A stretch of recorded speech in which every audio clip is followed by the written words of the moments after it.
Salut à tous et heureux de vous retrouver toujours dans le cadre du 29e festival Vue d'Afrique à Montréal. Nous rencontrons le réalisateur Thierry Michel. On le retrouve après ceci.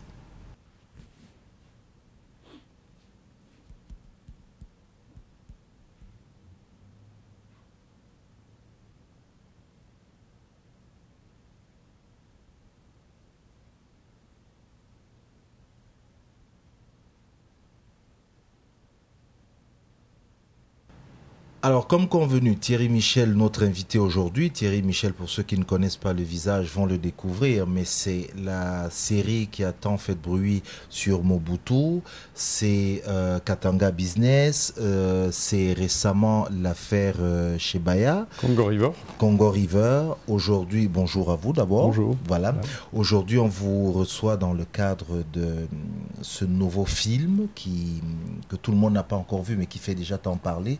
C'est l'irrésistible ascension de Moïse Katumbi. Je vous laisse le loisir de nous dire qui c'est. Alors Moïse Katumbi, c'est une des grandes personnalités de l'Afrique contemporaine, moderne. Il est gouverneur de la province du Katanga. Il est bon de rappeler que la province du Katanga est sans doute la province la plus riche de toute l'Afrique par son sous-sol minier, où d'ailleurs aujourd'hui se livre une guerre sans merci, les multinationales aussi bien occidentales, canadiennes d'ailleurs, que chinoises, indiennes et asiatiques. Donc voilà, il est là l'arbitre qui repose sur un trésor inestimable, un véritable coffre-fort de matières premières.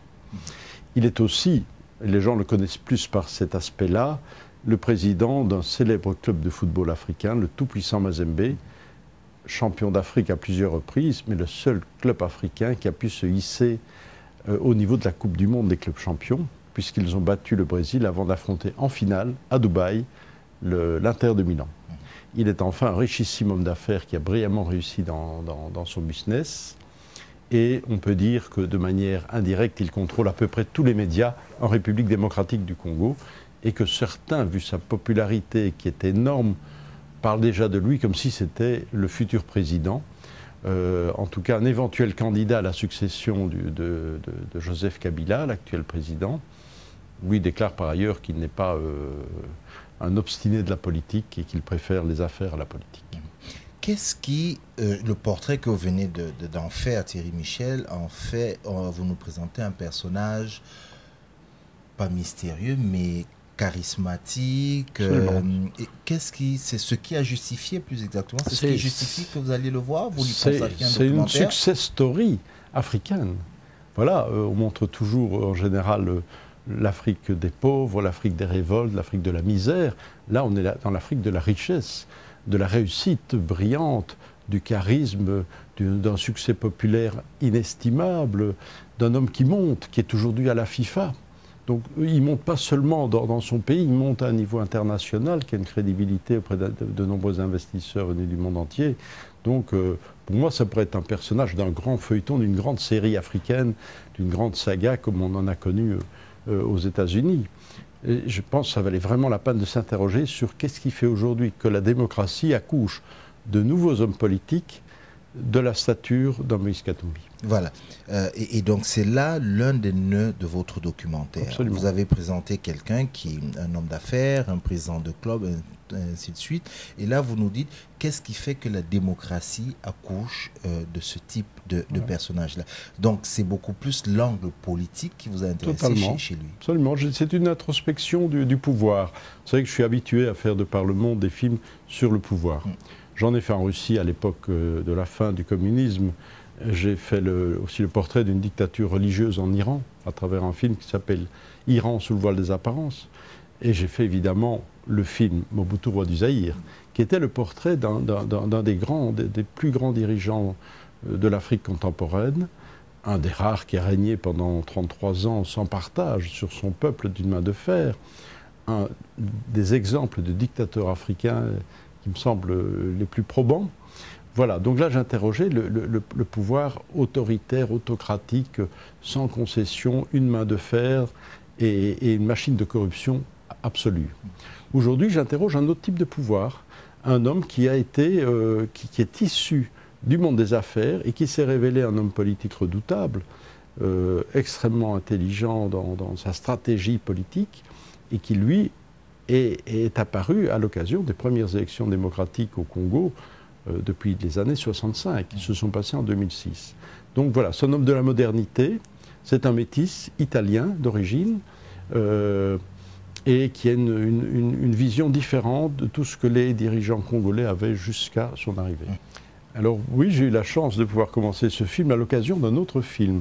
Quand je faisais Katanga Business, on m'a appris qu'il y avait un jeune homme d'affaires, très riche, mais qui allait se lancer en politique. Et donc j'ai pu filmer sa campagne électorale, et depuis je ne l'ai plus lâché. Tous les ans, une ou plusieurs fois, je suis retourné le filmer pendant 6 ans. Donc on a toute l'ascension, d'où le titre, l'irrésistible ascension de Moïse Katumbi, parce qu'on voit comment il remporte les élections, on voit comment il remporte après la demi-finale de la Coupe du Monde, on voit comment ses affaires prospèrent, on va sur les terres d'exploitation de tous ces engins miniers. Voilà, donc on voit aussi comment son image dans les médias s'affirme comme omniprésente. Et voilà, donc en même temps, on voit que le pouvoir, nécessairement, comme partout dans le monde, crée un peu une usure. Nécessairement, et il le dira lui-même, donc il dira à un moment donné, je quitte la politique. Après 4 ans, il veut quitter la politique en disant, je n'ai réalisé que 10% de mes promesses. Donc on voit aussi des gens qui commencent à être un peu critiques. Alors qu'au début, il y a une forme d'unanimisme. Très vite, il y a des intellectuels, des activistes des droits de l'homme, des journalistes, des opposants, évidemment. Enfin, une série de gens commencent à être critiques sur sa gestion, mais il garde quand même une popularité exceptionnelle. Ça nous amène, merci pour la perche, ça nous amène tout de suite dans le fond de votre film. Je ne voudrais pas tout dévoiler ici pour que les gens aillent plutôt le voir, mais ça c'est un des aspects aujourd'hui, parce que votre film suscite une polémique, Thierry Michel. C'est pas à vous que je vais l'apprendre. Oui, oui. Vous auriez, alors dit-on, donné un peu trop la part belle aux détracteurs de Moïse Katumbi. Moi, je pense que dans le film, 80% du film, c'est Moïse qui a la parole.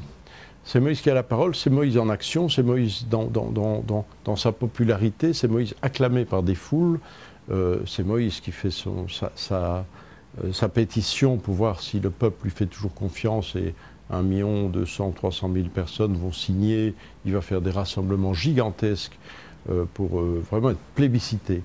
Bon, donc je pense qu'il y a un équilibre dans le film. Je pense aussi que certaines personnes disent déjà que c'est de la propagande pour Moïse. Encore à Bruxelles, des gens étaient très fâchés. Mais qu'est-ce que c'est de ce film de propagande? Et on déchirait les affiches. Fâchés, les affiches du film. Du film. Oui. Fâchés de dire que c'est un film qui est trop à la gloire de Moïse.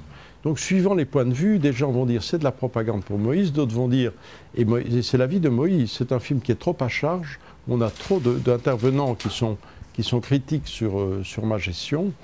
Ça, c'est toujours l'équilibre difficile du cinéaste et du journaliste, d'essayer d'être objectif, et donc de n'être ni complaisant avec le pouvoir, je dirais qu'on n'est ni des avocats ni des procureurs. On n'est ni avocat ni procureur, on n'est même pas des juges.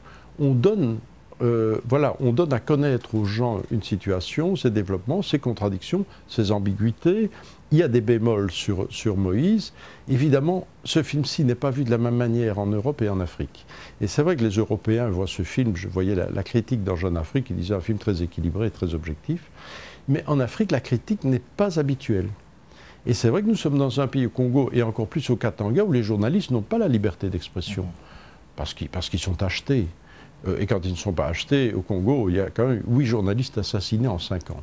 Donc quand ils ne sont pas achetés, ils sont tués. Donc il n'y a pas cette liberté de ton. Le pouvoir, on ne peut pas le critiquer. Ou si on le fait, c'est au risque de sa vie. Et tout d'un coup, voilà un film qui débarque, évidemment fait par quelqu'un qui connaît bien le Congo, donc qui a les clés de compréhension, les clés d'analyse, mais qui en même temps a la liberté de ton d'un occidental, d'autant plus que, étant expulsé du Congo, interdit de séjour, visa annulé et poursuivi en procès, je dirais que je n'ai plus de prudence à avoir. C'est vrai que souvent les journalistes occidentaux sont prudents. Si on dit ça, on n'aura plus le visa, on ne pourra plus aller travailler au Congo, donc on ne va pas le dire. C'est toujours comme ça.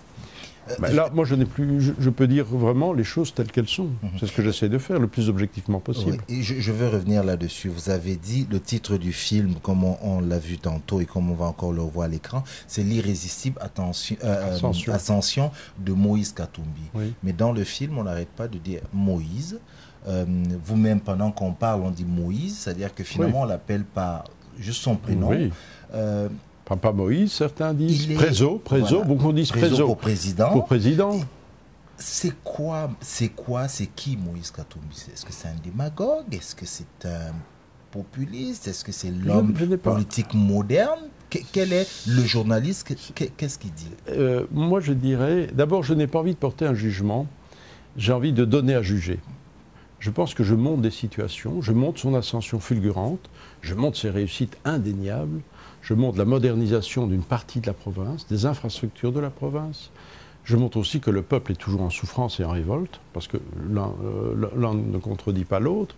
Je montre qu'il réussit brillamment Je montre aussi les stratagèmes politiques qu'il utilise. Il est clair que, et ça, c'est d'autorité publique, que le don et sa générosité sont une des principales activités de sa politique. Il dépense sans compter. Comme il est très riche, on le voit aller donner de l'argent aux handicapés, aux travailleurs dans les mines. Dès qu'il a l'occasion, il fait part de sa générosité. Ça énerve certains. Et je comprends que ça énerve certains, parce qu'alors les hommes politiques se disent ne peut être aujourd'hui homme politique au Congo que celui qui a la richesse à distribuer. Si quelqu'un a un programme, des idées, une volonté de faire un travail pour son pays, et qui n'a pas cette richesse, il ne peut pas. Donc il y a une inégalité démocratique, quelque part. J'ai aussi, il me revient en mémoire cet opposant qui vous dit, qui vous parle en disant... Ce n'est pas un opposant, il fait partie de la même famille politique que Moïse Katumbi. D'accord, il y a quelqu'un... On croit que c'est un opposant, mais ce n'est même pas un opposant, voilà, c'est un ami. Qui dit que cette façon de faire de Moïse Katumbi, c'est du populisme, oui. Qu'il habitue les Katangais à ne pas travailler, à se maintenir dans l'assistanat. Non, ça je pense que c'est tout à fait faux. Moïse fait travailler les Katangais, il a envie de construire sa province et de remettre tout le monde au travail. Donc je ne crois pas. Mais en même temps, il est très généreux. Donc cette générosité, c'est quand même un peu de paternalisme, comme le dit un des personnages dans le film. Alors, ce collègue de la majorité présidentielle qui dit que Moïse est populiste, malheur lui en a pris de dire ça, puisque les fans de Moïse ont été détruire sa maison. C'est pour vous dire que la liberté de parole est quand même n'est pas encore une donnée acquise. On n'est pas dans une véritable démocratie encore au Congo. C'est un pays qui cherche la voie vers la démocratie. C'est très chaotique, c'est très violent. Ils n'y sont pas. Les élections ont été truquées, tout le monde le sait. Est-ce qu'il fait peur au pouvoir central de Kinshasa? Alors, fait peur, je ne suis pas sûr. Je pense qu'il y a une certaine rivalité, c'est vrai, c'est une rivalité d'hommes entre le président et Moïse. Mais ils sont de la même famille politique, de la même province, ils partagent les mêmes objectifs, donc en principe, ils devraient être complémentaires. Et un intervenant dans le film dit même qu'il soutient le président financièrement. Donc, ils devraient plutôt être des amis. Alors je ne sais pas pourquoi, il y a quand même des tensions qui se perdent entre lui et le pouvoir central. Pour des questions d'ego peut-être, de vanité, où le président trouverait que Moïse est trop populaire. Mais c'est vrai que Moïse est plus populaire que le président. C'est un paradoxe, mais ça c'est une évidence. Au Katanga, en tout cas, il n'y a pas photo. Si les gens votent encore pour le président, c'est parce que Moïse leur demande de voter. Donc on peut comprendre le président que ça indispose un peu, mais peut-être ont-ils un accord pour qu'il soit le dauphin des futures élections. Ça, on ne sait pas. Ce qu'on ne sait pas, c'est que la majorité présidentielle doit définir le successeur de Kabila, puisque Kabila va terminer son mandat. Dans 3 ans, il a fini. Il ne peut pas reconduire un nouveau mandat. La Constitution lui interdit. Donc il faut penser à sa succession dans la majorité. Quelles sont les grandes personnalités de la majorité? Indéniablement, Moïse est de ceux-là. C'est le plus populaire de tous les candidats possibles.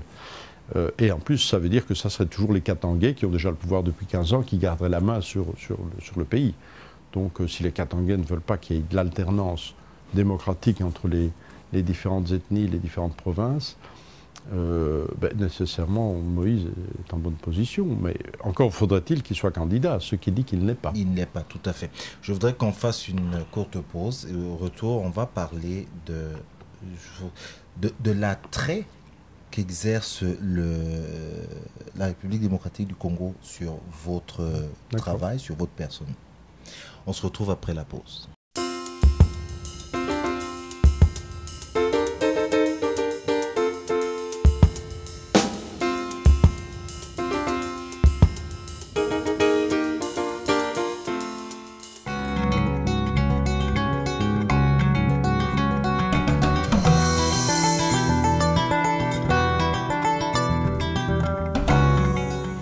retour au 3401 où nous recevons Thierry Michel, le cinéaste auteur du film L'irrésistible ascension de Moïse Katumbi. On en a parlé en début de l'interview. C'est ce gouverneur du Katanga, homme d'affaires, bref, vous avez tout entendu. Je vous invite fortement à aller voir. Président de football. Président de football, voilà. Je vous incite fort à aller voir ce film-là pour voir, comme nous disait Thierry Michel, un homme politique comme ça qui débarque et qui fait un certain nombre de choses. Thierry Michel, Moïse Katumbi n'est pas le premier homme politique sur lequel vous mettez un focus.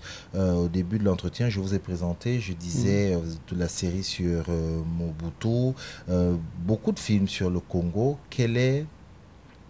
Pourquoi cet attrait pour le Congo? C'est une rencontre historique, mais c'est pas du tout, c'est pas lié ni à mon pays, ni à ma famille, ni à mon histoire. J'ai fait des films d'abord dans différents pays. En Amérique latine, j'ai fait plusieurs films. J'en ai fait en Russie à la fin de l'Empire soviétique. J'en ai fait en Afrique du Nord. J'en ai fait en Iran. Et c'est vrai que j'ai eu un projet qui correspondait à un projet qui allait filmer la fin de la dictature de Mobutu. Donc je voulais être en 91 à Kinshasa et filmer le dernier jour de son mandat présidentiel. Ça allait de la fête, on avait annoncé un concert de casseroles, tout le monde dans la rue, la fin du match, et donc je voulais filmer ça. Or, à ce moment-là, Mobutu a joué la carte du chaos, de la violence politique, la carte du pire, il a mis son pays par terre pour rester au pouvoir.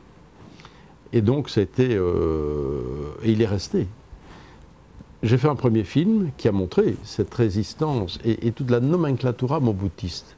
Tous les grands chefs, les chefs religieux, les chefs militaires, les chefs économiques, Bemba Saolona, le patron des patrons, qui étaient là pour préserver la garde rapprochée, qui essayait de préserver le pouvoir de Mobutu, malgré ses déclarations qui disaient qu'il acceptait la démocratie. Mais vous savez, en Afrique, beaucoup de dirigeants se disent démocrates et sont autocrates, ou dictateurs, ou des petits dictateurs, ou des grands dictateurs. Bon, donc là j'ai été obligé, finalement, j'ai fait ce premier film qui s'appelait Le cycle du serpent, et j'ai été obligé de continuer, pour faire ce film sur la chute de Mobutu, à faire plusieurs films pendant jusqu'à sa chute. Donc j'ai terminé, en fait, 8 ans plus tard, par Mobutu, roi du Zaïre. C'était mon 4e film au Congo. Et là j'avais pris le goût, je m'étais passionné pour l'histoire du pays, où je vais remonter dans toutes les archives, j'ai visionné presque 1 millier d'heures d'archives dans le monde. J'ai passé un an à aller partout chercher et voir toutes les images qui existaient sur le Congo-Zaïre, même sur l'époque coloniale. Je me suis passionné pour le pays et j'ai voulu le découvrir. Et je suis parti dans un grand voyage de 6 mois qui m'a mené sur le fleuve Congo, de l'embouchure sur l'océan La Source à la frontière zambienne, un voyage de 4371 km qui est un voyage de tous les risques et très compliqué. J'ai voyagé à travers les moyens de bord qui existaient là, sur les barges, les baleinières, les pirogues, tout ce qui était possible et imaginable, avec partageant la vie de la population et filmant alors l'immensité de ce pays. Et j'ai traversé un pays en pleine guerre. C'était la fin de la guerre, mais le pays était encore divisé entre toutes ces rébellions. Il y avait même dans les rébellions les Maïmaï qui faisaient la guerre aux rebelles. Donc on a tout traversé, on a réussi. C'était presque miraculeux. Et j'ai fait ce film Congo River. Et là, j'ai eu la passion du pays. C'est pas un pays, c'est un continent, je veux dire. Il y a une telle variété de paysages, de langues, de cultures, de peuples, de traditions, de tout. Donc, on peut à l'infini filmer le Congo. C'est comme si on disait, on fait un film sur l'Europe. Quand on filme le Danemark, ça n'a rien à voir avec l'Italie ou la Sicile. Donc, alors je me suis passionné pour le Katanga parce que c'était la province industrielle et que je viens d'une région industrielle et que tous mes premiers films de jeune cinéaste, c'était sur l'industrie dans ma Wallonie belge. Et donc, j'ai fait un film sur le Katanga. Là, j'ai connu Moïse Katumbi. Voilà. Puis, il y a eu l'affaire Chebeya. Alors, l'affaire Chebeya, c'est ce militant des droits de l'homme qui a été assassiné et dont on a découvert le crime camouflé en crime sexuel, le corps dénudé à 30 km de Kinshasa, c'était ignoble. Et on s'est rendu compte qu'il avait été assassiné dans les bureaux de l'inspecteur général de la police, le général John Numbi, et que c'était un crime d'État. Et donc là, j'ai fait un film là-dessus, parce que je connaissais très bien Chebeya, c'était un ami, nous nous étions vus plusieurs fois, il venait à toutes les projections de mes films en débattre à Kinshasa, au Congo. Et donc là, c'était instinctivement. J'ai d'abord voulu aller filmer l'enterrement, oui, présenter mes condoléances à la famille et aux amis. Voilà, et puis c'est eux qui m'ont entraîné pour faire ce film. J'ai fait ce film. Et puis après, il y a eu ce nouveau film, le dernier, L'irrésistible ascension de Moïse Katumbi, qui est le pendant de Mobutu. Mobutu, j'ai fait l'image d'un pouvoir issu d'un coup d'État et d'une dictature. Maintenant, avec Katumbi, je fais l'image d'un chef issu des élections et de sa popularité et de sa richesse. Donc c'est le versus démocratique du film que j'ai fait sur le pouvoir dictatorial. Cette voie-là, ce nouveau pouvoir à la Katumbi, vous pensez qu'il va aboutir au Congo? Mais je pense que ce n'est pas un problème uniquement congolais. Je pense qu'on voit arriver de par le monde des dirigeants qui sont des hommes d'affaires, qui veulent contrôler les médias, contrôler le sport, contrôler la vie politique et fructifier leurs affaires. On a un exemple. Berlusconi, ça. On a un exemple en Europe, Berlusconi, et il a déjà été élu 3 fois par les Italiens quand même. Hein. Donc voilà, ça c'est l'exemple le plus clair. Il y en a qui le font de manière plus indirecte, comme Poutine. Il n'est pas directement dans les affaires, mais il aide ses amis à faire des affaires. Mais on a eu Hariri au Liban qui a été assassiné. Il y a eu Taskin en Thaïlande qui a dû fuir son pays, mais garde sa popularité là-bas. Il peut mobiliser ses partisans dans la rue quand il veut. Il y a eu Menem en Argentine aussi. Bon, il y a eu Tapie en France, mais c'est un destin plus malheureux. Il n'a pas pu accéder au pouvoir suprême. Donc tous les autres sont devenus des présidents. Donc c'est une question qui se pose aujourd'hui. La démocratie accouche aussi d'un pouvoir où il y a mélange des genres, où tout d'un coup le pouvoir économique rejoint le pouvoir politique, qui rejoint parfois le pouvoir médiatique et même souvent, et parfois footballistique. Bon, c'est du pain et des jeux aussi. Hein. Moïse Katumbi dit dans votre film, pardon, il dit « Je voudrais diriger ma province comme mon entreprise. » Voilà. Oui. Ça, c'est très clair. C'est-à-dire qu'il estime que la province est son œuvre.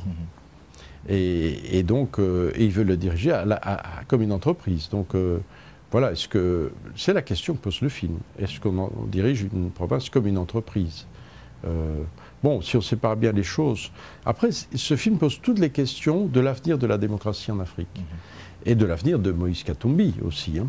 Parce que je pense que Moïse, il le dit lui-même d'ailleurs, c'est un jeune politicien, il dit lui-même, et il l'a encore dit dans une interview, on peut faire des erreurs et il faut savoir rectifier la navigation du navire. Tout à fait. Je pense qu'il y a des critiques. Donc dans le film, il y a des critiques de Moïse.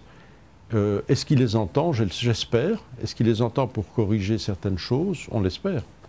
J'allais dire oui, je pense que oui, puisque d'après ce que j'ai cru lire dans la presse, il n'était pas très content de vous ou du résultat final. Mais il dit qu'il reste mon ami, on se respecte, je pense que le respect n'est pas du tout mis en cause, mais il a difficile à accepter les critiques, je ne pense pas du film, mais les critiques des intervenants dans le film. Je pense qu'il n'imaginait pas que des gens de sa province, syndicalistes, activistes des droits de l'homme, opposants, journalistes, allaient avoir cette liberté de ton pour critiquer sa gestion.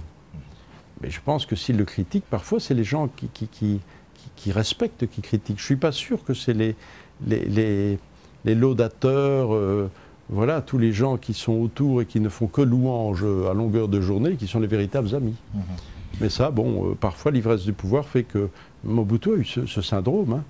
Il n'y avait plus autour de lui qu'une couche de gens qui étaient là pour profiter d'une rente de situation et qui lui cachaient même que le peuple n'était pas content. Je pense qu'il était un roi à un moment donné qui a été s'isoler à Gbadolite, loin de Kinshasa, dans ses châteaux, dans ses palais. Et on lui disait tout va bien. Et les gens profitaient de manière invraisemblable de la situation. Et Mobutu était coupé de son peuple. Ce qui n'est pas le cas de Moïse aujourd'hui, parce que Moïse est un homme courageux qui va au milieu de son peuple en permanence. Mais parfois, il le met en scène aussi. Voilà. L'irrésistible ascension de Moïse Katumbi, le nouveau film de Thierry Michel, que je vous incite fortement à aller voir. Et je sais qu'il est généralement, on le voit beaucoup chez les cinéastes, une fois que c'est terminé, on a bouclé le montage et tout, que ça a commencé à être diffusé, on est déjà sur autre chose. Sur quoi vous travaillez en ce moment? Sur le Congo encore? Non, là j'ai un peu relâché, je soutiens des films d'autres. D'abord, je fais des formations. Je fais des formations en Afrique, je fais des formations en Asie aussi, de jeunes cinéastes qui vont prendre leur lait. Vous savez, j'ai eu 60 ans, un cancer, quelques problèmes de santé. Donc je me donne le temps de redémarrer. Et actuellement, j'ai participé longuement à un film où je n'étais pas réalisateur, j'étais le personnage principal. Ah. Comme Moïse. On a fait un film sur moi, que je n'ai pas vu, que je vais découvrir dans quelques jours à Bruxelles, dans le grand avant-première, qui s'appelle L'Homme de Sable. Okay. Voilà, moi on m'appelle L'Homme de Sable, ce n'est pas... Mais la télévision belge a déjà titré L'irrésistible conviction de Thierry Michel. Bon. Donc je pense qu'ils ont vu le film et qu'ils voient le travail que j'ai fait pendant 40 années dans différents continents et dans mon pays. Et ils ont titré, ça m'a fait plaisir de lire L'irrésistible conviction. De L'Homme de Sable. Voilà. Merci à vous, donc L'Homme de Sable, si vous permettez que je vous appelle comme ça, de nous avoir accordé ce moment-là. Donc je rappelle L'irrésistible ascension de Moïse Katumbi. Je suis Cyril Ekwala, je vous dis merci. On se retrouve la prochaine fois à la réalisation de cette émission. Honoré Doudou Noumabe, restez fidèles à Ndjangi Télé.